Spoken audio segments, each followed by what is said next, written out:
বাংলাদেশ আর চীন যখন একে অপরের আরও কাছে আসতে শুরু করলো, তখন ভারতও বাংলাদেশকে ঘিরে নিজের পলিসিতে বেশ কিছু বড় পরিবর্তন আনে। সবথেকে বড় পরিবর্তনটা দেখা যায় তখন যখন প্রায় 12 বছর পর ভারত এমন একটি ডিসিশন নেয়, একজন প্রাক্তন ক্যাবিনেট মিনিস্টারকে বাংলাদেশের ভেতরে ভারতের হাই কমিশনার হিসেবে নিয়োগ করে পাঠানো হয়। এই ঘটনা গোটা বিশ্বের কাছে একটা ক্লিয়ার মেসেজ দেয় যে ভারত বাংলাদেশকে কতটা প্রায়োরিটি দিয়ে দেখছে। কারণ ভারত ও বাংলাদেশের মধ্যে তৈরি হওয়া দূরত্ব এবং টেনশনের সবথেকে বেশি সুযোগ নিয়েছে চায়না। চীন সরাসরি মোহাম্মদ ইউনূসের সঙ্গে যোগাযোগ রাখছিল। পরবর্তীতে তারা তারেক রহমানের সঙ্গেও সম্পর্ক বাড়িয়েছে, আর পাকিস্তানের মাধ্যমে প্রক্সি পলিটিক্স কিভাবে চালাতে হয় সেটাও তারা ভালোভাবেই শিখে নিয়েছে। ঠিক এর মধ্যেই এই গল্পে নতুন একটা চ্যাপ্টার অ্যাড হয়েছে, যে শেখ হাসিনাকে কেন্দ্র করে ভারত বাংলাদেশের সম্পর্ক এতটা খারাপ হয়েছিল কারণ শেখ হাসিনা বাংলাদেশ ছেড়ে ভারতে চলে এসেছিলেন। সেই শেখ হাসিনাই রিউটার্সকে দেওয়া একটি এক্সক্লুসিভ ইন্টারভিউতে দাবি করেছেন যে তিনি এই ডিসেম্বরেই বাংলাদেশে ফিরে যাবেন। এখন প্রশ্ন যে শেখ হাসিনাকে বাংলাদেশে ফেরত পাঠানো কি ভারতের কোনো বড় স্ট্র্যাটেজি, নাকি শেখ হাসিনা নিজেই ভারত থেকে বিরক্ত বা চাপে পড়ে বাংলাদেশে ফিরে যেতে চাইছেন? আজকের এই ভিডিওটিতে আমরা পুরো বিষয়টিকে বোঝার চেষ্টা করব। আর যদি সত্যি শেখ হাসিনা বাংলাদেশে ফিরে যান, তাহলে যে ছাত্র আন্দোলনকারীরা তার পুরো পলিটিক্যাল এক্সিস্টেন্সকে মুছে দেওয়ার জন্য বাংলাদেশকে প্রায় ধ্বংসের মুখে ঠেলে দিয়েছিল, সেই বাংলাদেশে এরপর কি হবে আর তাদেরকে কি করা হবে? বাংলাদেশে কি আবার নতুন করে স্টুডেন্ট প্রটেস্ট শুরু হবে? শেখ হাসিনা দেশে ফিরলেই কি তাকে মৃত্যুদণ্ড দেওয়া হবে? আওয়ামী লীগের নেতা কর্মীরা যারা বাংলাদেশে আবার ফিরবেন, তাদের বিরুদ্ধে কি নতুন করে সেখানে মিছিল বা বিক্ষোভ শুরু হবে? আজ আপনাদের সামনেই পুরো বিষয়টা নিয়ে আলোচনা করব, কারণ শেখ হাসিনা ভারতে আসার পর থেকেই ভারত ও বাংলাদেশের সম্পর্ক দ্রুত খারাপ হতে শুরু করে।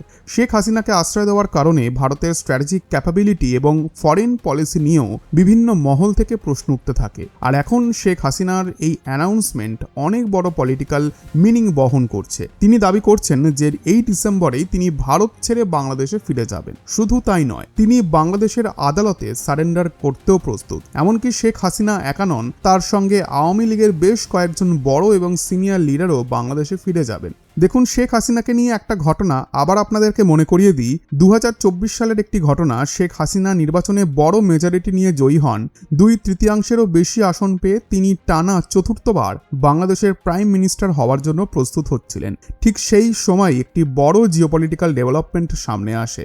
দাবি করা হয় তৎকালীন মার্কিন প্রেসিডেন্ট জো বাইডেনের প্রশাসন বাংলাদেশের কাছে বঙ্গোপসাগরে একটি আইল্যান্ড ব্যবহারের সুযোগ চেয়েছিলেন, কিন্তু শেখ হাসিনা সেই প্রস্তাবে রাজি হননি। এরপর কি হয়েছিল সেটা এখন অনেকটাই ওপেন সিক্রেট হিসেবে আলোচনা করা হয়। অভিযোগ রয়েছে আমেরিকা বাংলাদেশের লোকাল প্রোটেস্টকে এমনভাবে সাপোর্ট এবং এনকারেজ করেছিল যে শেষ পর্যন্ত শেখ হাসিনার গোটা সরকারই নড়ে যায়। একটা ছোট রিজার্ভেশন ইস্যু থেকে কিভাবে পুরো দেশে অশান্তি ছড়িয়ে পড়েছিল তা সবাই দেখেছে। বাংলাদেশের সরকারি চাকরিতে ফ্রিডম ফাইটার্সদের সন্তানদের জন্য প্রায় 30 থেকে 33% কোটা রাখার সিদ্ধান্তকে কেন্দ্র করে এই আন্দোলনের শুরু হয়েছিল, কিন্তু বাংলাদেশ সরকার পরে সেই সিদ্ধান্ত পরিবর্তন করে দেয়। রিজার্ভেশন কোটা প্রায় পুরোপুরি বাতিল করে মাত্র 7% কাছাকাছি নামিয়ে আনা হয়। ফ্রিডম ফাইটার্সদের সন্তান এবং নাতি নাতনিদের জন্য যে 30% মতো কোটা ছিল, সেটাও কার্যত তুলে দেওয়া হয়েছিল। তারপরেও বাংলাদেশের ভেতরে আন্দোলন এবং সংঘর্ষ থামেনি। ছাত্ররা রিজার্ভেশনের বিরুদ্ধে শুরু হওয়া এই আন্দোলনকে ধীরে ধীরে শেখ হাসিনা সরকারের বিরুদ্ধে একটি বড় অ্যান্টি গভর্নমেন্ট মুভমেন্টে পরিণত করে। তাদের বক্তব্য ছিল শেখ হাসিনা করাপ্ট, তার সরকার বহু ভুল সিদ্ধান্ত নিয়েছে, তাই তাকে ক্ষমতা ছাড়তেই হবে। একটা আন্দোলন যেটা শুরু হয়েছিল সরকারি চাকরির রিজার্ভেশন নিয়ে, একটি সাধারণ দাবি ছিল, সেটা দেখতে দেখতে ইউনিভার্সিটি ক্যাম্পাস পেরিয়ে দেশের রাস্তায় ছড়িয়ে পড়ে। এরপর পরিস্থিতি এমন জায়গায় পৌঁছে যায় যে বিক্ষোভকারীরা শেখ হাসিনার বাসভবন পর্যন্ত ঢুকে পড়ে। নিজেদের সরকার এবং সরকারি ব্যবস্থা বাঁচাতে শেখ হাসিনা সরকারকে শুট অ্যাট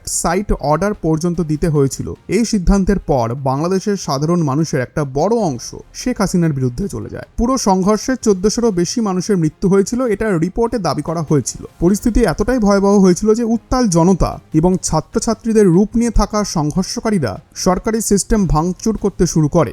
সরকারি এবং আধা সরকারি বিভিন্ন অফিস, ইনস্টিটিউশন এবং গুরুত্বপূর্ণ জায়গায় হামলা চালানো হয়। এমনকি বাংলাদেশের জাতির পিতা হিসেবে পরিচিত শেখ মুজিবুর রহমানের লিগাসি এবং ইমেজকেও টার্গেট করা হয়। এমন পর্যায়ে পরিস্থিতি হয় যে ছাত্র আন্দোলনের একটা অংশ যেন বাংলাদেশের জন্ম এবং মুক্তিযুদ্ধের গোটা ইতিহাসকেই অস্বীকার করছে। যে বাংলাদেশ এত বড় সংগ্রামের পর তৈরি হয়েছিল, সেই দেশের স্বাধীনতার সমর্থকদেরকেই প্রকাশ্যে হিউমিলিয়েট করা হচ্ছিল। শেষ পর্যন্ত শেখ হাসিনার সামনে দেশ ছেড়ে পালানো ছাড়া আর কোনো রাস্তা খোলা ছিল না। তিনি পালিয়ে কোথায় গেলেন? ভারতে। ভারতের উত্তরপ্রদেশের হিন্ডন এয়ারবেসে তার বিমান ল্যান্ড করেছিল। ঘটনাটা 2024 সালের 5 আগস্টের। তারপর থেকে শেখ হাসিনা ভারতে নিরাপদ আশ্রয়ে রয়েছেন। শেখ হাসিনা বাংলাদেশ ছাড়ার পর মোহাম্মদ ইউনূসকে দেশের অন্তর্বর্তী সরকারের প্রধান হিসেবে বানানো হয়। তাকে একজন ইকোনমিস্ট হিসেবে গোটা বিশ্ব চেনে। আপনি তাকে ইন্টারিম গভর্নমেন্টের চিফ অ্যাডভাইজার বলুন, কার্যনির্বাহী প্রধান বলুন, অথবা অস্থায়ী প্রাইম মিনিস্টারের মতো দায়িত্বে থাকা ব্যক্তি বলুন, বাস্তবে তিনি বাংলাদেশের প্রশাসনকে কন্ট্রোল করছিলেন। 2024 সালের আগস্টে ক্ষমতা নেওয়ার পর মোহাম্মদ ইউনূস এমন বহু পদক্ষেপ নিয়েছেন যেগুলি ভারত ও বাংলাদেশের সম্পর্ককে আরও খারাপ করেছে। শেখ হাসিনা ভারতে আশ্রয় নেওয়ার পর থেকেই বাংলাদেশের ভেতরে ভারতের বিরুদ্ধে নতুন করে একটি ফ্রন্ট খুলে দেওয়া হয়। কখনো পাকিস্তানের এন্ট্রি, কখনো চায়নার এন্ট্রি, ভারতকে স্ট্র্যাটেজিক্যালি কর্নার করার বিভিন্ন ধরনের চেষ্টা করা হয়।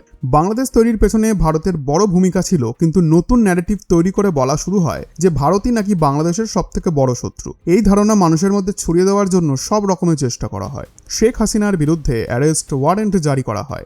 বাংলাদেশের বিভিন্ন কোর্টের তার বিরুদ্ধে বিচার প্রক্রিয়া শুরু হয়। একটি বিশেষ প্যানেল তৈরি করা হয় এবং সেই প্যানেল শেখ হাসিনার বিরুদ্ধে ডেথ সেন্টেন্স ঘোষণা করেছে বলেও দাবি সামনে আসে। এরপর মোহাম্মদ ইউনূস অন্তর্বর্তী সরকার ভারতের কাছে শেখ হাসিনার এক্সট্রাডিশন চায়। তাদের বক্তব্য ছিল শেখ হাসিনাকে বাংলাদেশে ফেরত পাঠাতে হবে, কিন্তু ভারত এই দাবির বিষয়ে কোনো স্পষ্ট রেসপন্স দেয়নি। তারা পাত্তাই দেয়নি এই বিষয়টা, কারণ ভারতের অবস্থান ছিল যে সরকার শেখ হাসিনাকে ফেরত চাইছে সেই সরকার জনগণের ভোটে নির্বাচিত নয়। ভারত হয়তো অপেক্ষা করছিল বাংলাদেশে যখন একটি ইলেক্টেড গভর্নমেন্ট ক্ষমতায় আসবে এবং তারা যদি এমন কোনো দাবি তোলে তখন সে নির্বাচিত সরকারের সঙ্গে বিষয়টি নিয়ে আলোচনা করা যাবে। তাই শেখ হাসিনা ভারতেই থেকে যান। এরপর বাংলাদেশে ইলেকশন হয়, কিন্তু যারা বিদ্রোহ এবং আন্দোলনের মাধ্যমে সামনে এসেছিল তারা কিন্তু কোনো সরকার গঠন করতে পারল না। ক্ষমতায় ফিরে এলেন তারেক রহমান। তিনি প্রায় 17 বছর ধরে বাংলাদেশের বাইরে এক্সাইলে ছিলেন। শেখ হাসিনার সরকার একসময় তাকেও গ্রেপ্তার করার নির্দেশ দিয়েছিল,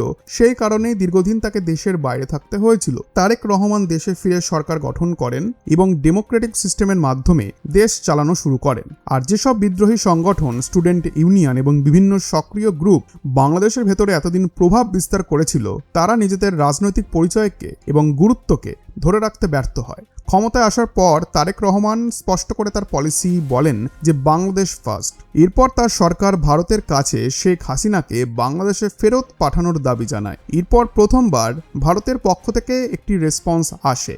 বাংলাদেশের ইলেক্টেড গভর্নমেন্ট যখন আনুষ্ঠানিকভাবে শেখ হাসিনাকে ফেরত চায় তখন ভারত জানায় বাংলাদেশ সরকারের রিকোয়েস্ট আমরা রিভিউ করছি, অর্থাৎ ভারত বিষয়টিকে নিয়ে চিন্তাভাবনা করছে। 2026 সালের এপ্রিল মাসে ভারতের এই রিভিউ প্রসেস শুরু হয়। সম্ভবত জুলাই মাসে এসে শেখ হাসিনাও বুঝতে পারেন যে ভারতের ফরেন পলিসি অনুযায়ী যদি বাংলাদেশের নির্বাচিত সরকার তাকে ফেরত চায় তাহলে ভারত হয়তো তাকে বাংলাদেশে পাঠিয়ে দিতে পারে।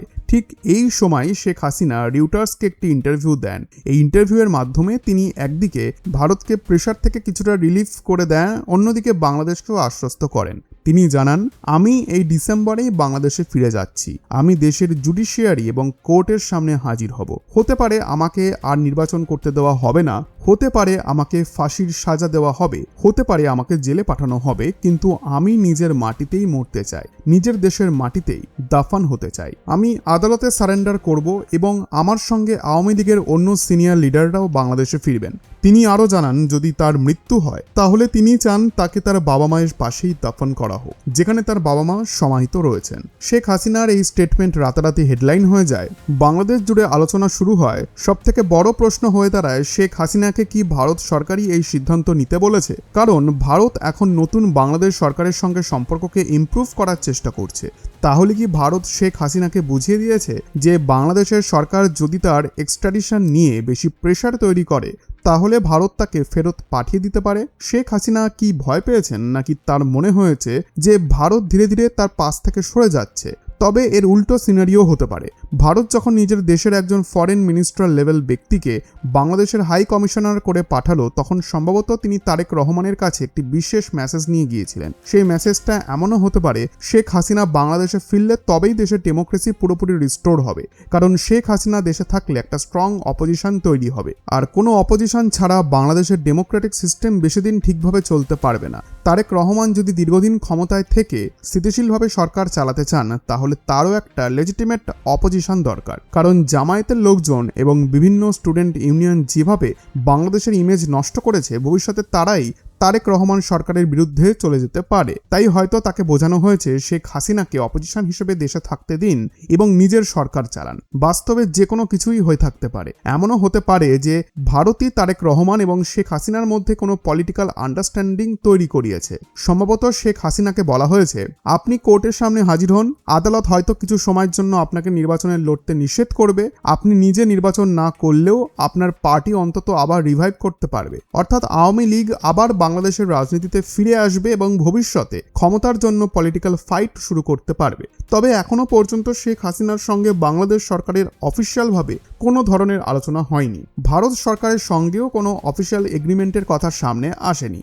তারপরেও শেখ হাসিনা নিজেই ঘোষণা করে দিয়েছেন যে তিনি বাংলাদেশে ফিরছেন। পুরো খবরটার মূল বক্তব্য অনেকটা এরকম যে আমি দেশে ফিরবো, আমাকে গ্রেপ্তার করতে হলে করুন, শাস্তি দিতে হলে দিন, এমনকি মেরে ফেলতে চাইলেও সেটাও করুন, শেষ পর্যন্ত বাংলাদেশের মানুষই সিদ্ধান্ত নেবে ভুলটা আসলে কার ছিল, আমরা দেশে ফিরছি। শেখ হাসিনার দাবি অন্তত আওয়ামী লীগের ওপর থেকে নিষেধাজ্ঞা তুলে নেওয়া হোক। 2024 সালে আওয়ামী লীগ ক্ষমতা থেকে সরার পর থেকেই দলটির রাজনৈতিক কার্যক্রম নিষিদ্ধ করে রাখা হয়েছে, কিন্তু তার অভিযোগ অনুযায়ী এর পরেও আওয়ামী লীগের সঙ্গে যুক্ত 100 জনের বেশি মানুষের এক্সট্রা জুডিশিয়াল কিলিং হয়েছে, অনেককে কাস্টাডির মধ্যে হত্যা করা হয়েছে। এখন প্রশ্ন হচ্ছে যে এই মৃত্যুগুলির অ্যাকাউন্টেবিলিটি কে নেবে? শেখ হাসিনার বক্তব্য অনুযায়ী বাংলাদেশের ডেমোক্রেসি এবং রাজনৈতিক ব্যালেন্স ফিরিয়ে আনার জন্য আওয়ামী লীগের ফিরে আসা অত্যন্ত জরুরি, আর সেই কারণেই তিনি বলছেন আমরা অবশ্যই বাংলাদেশে ফিরে আসব।